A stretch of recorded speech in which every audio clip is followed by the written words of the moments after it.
Mga kababayan nating seniors, kung kayo ay 60 o 65 pataas at nakatanggap na ng SSS o GSIS pensyon, makinig kayo ng mabuti dahil ang ating pag-uusap ngayong araw ay maaaring magbago ng inyong January 2026. May mga balitang kumakalat ngayong nagsasabi na may 12,000 na papasok diretso sa inyong ATM card ngayong buwan ng Enero. At marami sa inyo ang nagtataka kung totoo nga ba ito o isa lamang itong maling impormasyon na kumakalat sa social media.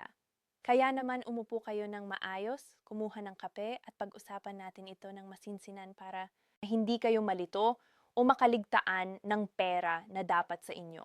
Alam ko na marami sa inyo ang hindi nasanay sa mga komplikadong salita ng gobyerno. Kaya magsasalita ako sa inyo na parang kausap ko lang ang sarili kong mga magulang. Ang totoo, may 5 bagong pagbabago na naganap sa SSS at GSIS na hindi alam ng karamihan at ang mga pagbabagong ito ay direktang makakaapekto sa laki ng inyong pensyon sa petsa ng pagbabayad at maging sa kung paano ninyo makukuha ang inyong pera ng mas mabilis at mas ligtas. Hindi ito simpleng dagdag o bawas lamang mga kasama. Ito ay mga pagbabago na kailangan ninyong intindihin ng husto para hindi kayo maubusan ng pera sa gitna ng buwan o makaligtaan ang mga benepisyong dapat ay sa inyo na. Ngayon, una sa lahat, pag-usapan natin ang usaping 12,000 na yan. Maraming seniors ang nakatanggap ng text message or nakakita sa Facebook ng post na nagsasabing may automatic na dagdag daw na 12,000 sa Enero para sa lahat ng pensioner.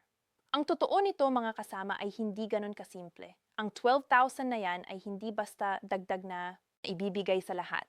Ito ay kabuuan ng ilang bagay na pinagsama-sama at depende ito sa inyong individual na sitwasyon.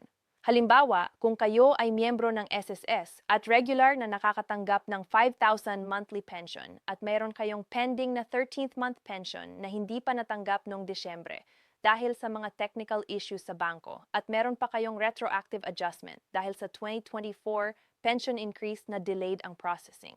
Posible na ang lahat ng iyan ay pagsamahin at dumating ng sabay-sabay ngayong Enero. Kaya nga yung iba ay makakakuha ng 10,000, 12,000 o maging 15,000 ng isang bagsakan. Pero tandaan, hindi ito permanenteng dagdag. Ito ay backlog, delayed payments at adjustment na pinagsama-sama lang ng sistema. Ang unang pagbabago na kailangan ninyong malaman ay ang bagong payout schedule para sa 2026.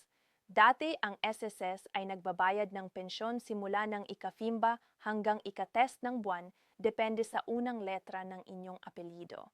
Pero ngayong 2026, dahil sa digitalization program ng SSS, ang lahat ng payments ay naging synchronized na.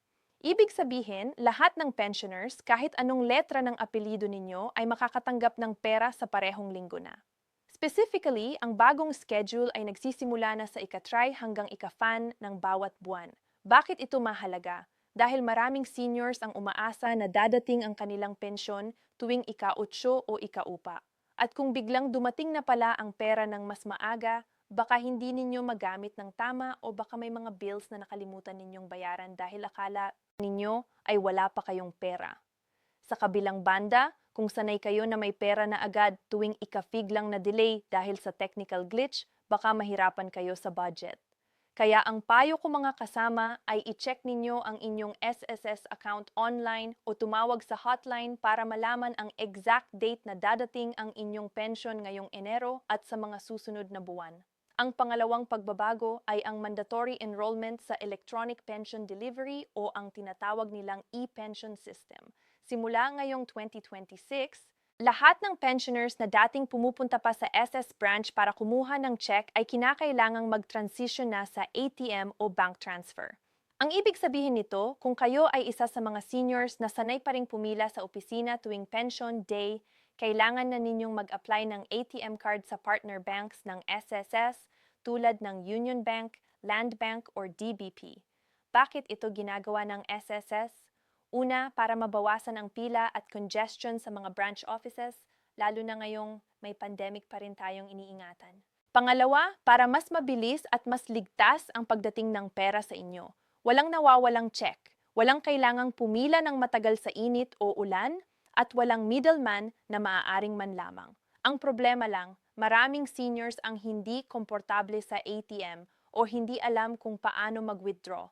Kaya ang payo ko mga kasama ay dalhin ninyo ang inyong mga anak o apo kapag kukuha kayo ng ATM card at pa-training ninyo sila kung paano gamitin.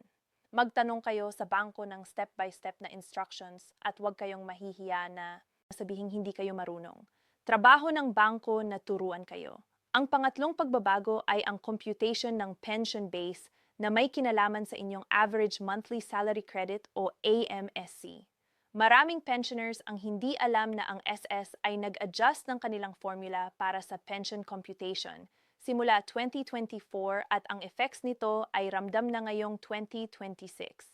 Dati ang minimum pension ay 2,000 lang para sa mga may less than 10 years of contribution at 5,000 para sa mga may 20 years or more. Pero ngayon dahil sa bagong computation na nag-factor in ng inflation at cost of living adjustments, ang minimum pension ay tumaas na ng hanggang 3,500 para sa mga minor contributions at 6,500 para sa mga mas matagal na nag-contribute.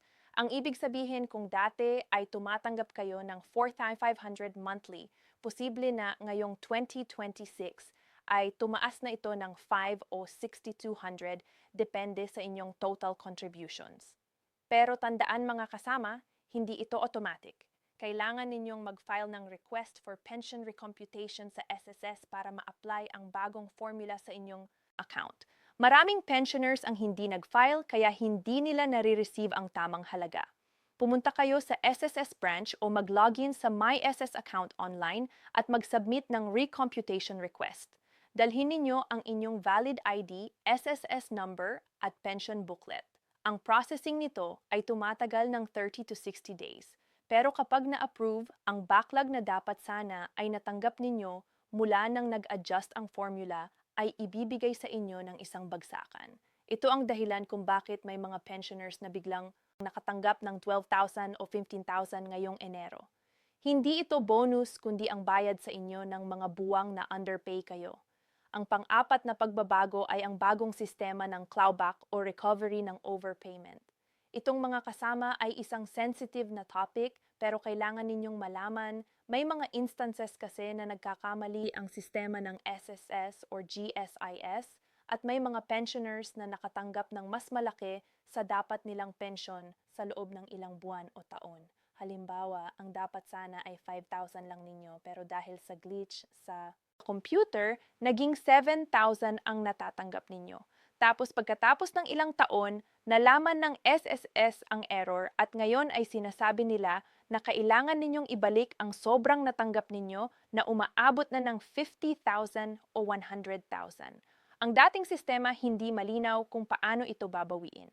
Pero ngayong 2026 may bagong policy na ang SSS at GSIS na ang overpayment ay babawiin ng unti-unti sa inyong monthly pension sa loob ng 24 to 36 months. Ibig sabihin kung kayo ay may utang na 36,000, bawasan ng 1,000 ang monthly pension ninyo sa loob ng 36 months hanggang mabayaran. Ang problema dito, maraming seniors ang hindi nalalaman na may overpayment pala sila hanggang sa biglang bumaba ang kanilang pension ng walang abiso. Kaya ang payo ko mga kasama ay regular na i-check ninyo ang inyong pension history sa MyS o my JGSIS account online. Kung may nakita kayong irregularities o biglang pagbaba ng pensyon, tumawag agad sa hotline o pumunta sa branch para malinawan. Huwag kayong mahihiyang magtanong dahil ito ay karapatan ninyo na malaman kung saan napupunta ang bawat piso ng inyong pensyon. Ang panglimang at huling pagbabago ay ang bagong tax treatment ng pension income para sa mga may additional sources of income. Dati ang pensyon mula sa SSS at GSIS ay tax exempt. Walang bawas kahit magkano pa yan. Pero ngayong 2026, dahil sa Tax Reform for Acceleration and Inclusion or TRAIN Law at ang mga subsequent amendments nito, kung kayo ay may pension na 250,000 or more annually at meron pa kayong ibang income tulad ng rental property, part-time business or interest from investments, posible na kailangan na ninyong mag-file ng income tax return at magbayad ng tax sa excess income ninyo. Ang pension mismo ay tax-exempt pa rin, pero ang combined income ninyo from all sources ay subject na sa taxation. Halimbawa, kung ang pension ninyo ay 8,000 monthly or 96,000 annually, at mayroon pa kayong rental income na 5,000 monthly or 60,000 annually, ang total ninyo ay 156,000. Dahil less than 250,000 pa rin, tax exempt pa rin kayo.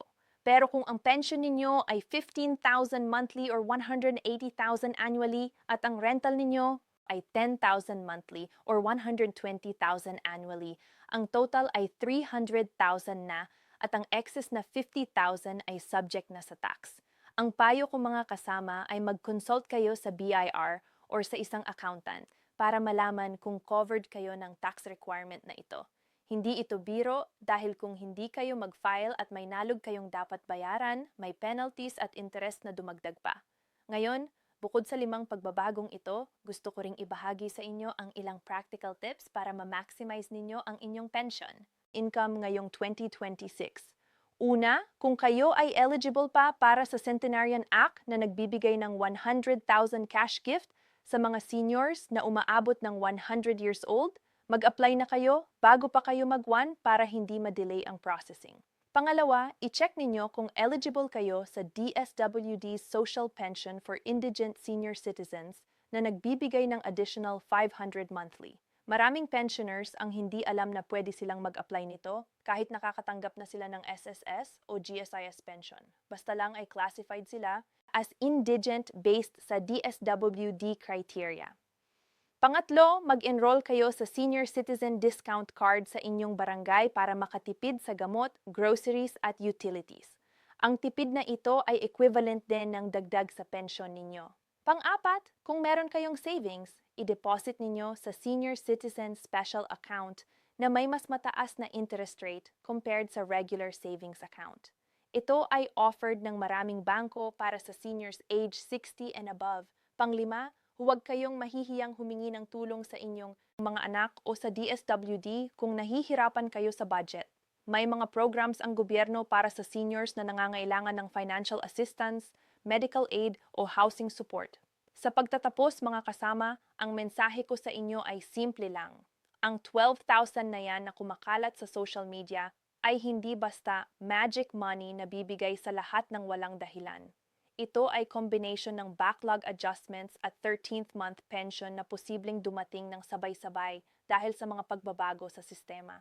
Ang importante mga kasama ay maging informed, kayo regular na i-check ang inyong accounts at huwag kayong mahihiyang magtanong. Ito ay inyong karapatan na pensioner at trabaho ng SS at GSIS na bigyan kayo ng tamang impormasyon at serbisyo. Kung may mga katanungan kayo, tumawag sa SSS hotline na 892-6401 para sa Metro Manila o sa 18,000-322577 toll-free para sa provincial areas. Para naman sa GSIS, ang hotline ay 88474747. Mag-ingat kayo sa mga scammers na nag-aalok ng instant pension increase kapalit ng bayad. Walang instant na dagdag, lahat ay dumadaan sa proseso.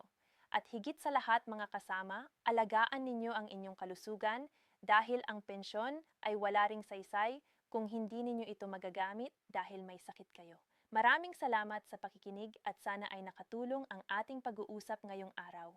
Ingat kayo palagi at Diyos ay gabay natin lahat. M.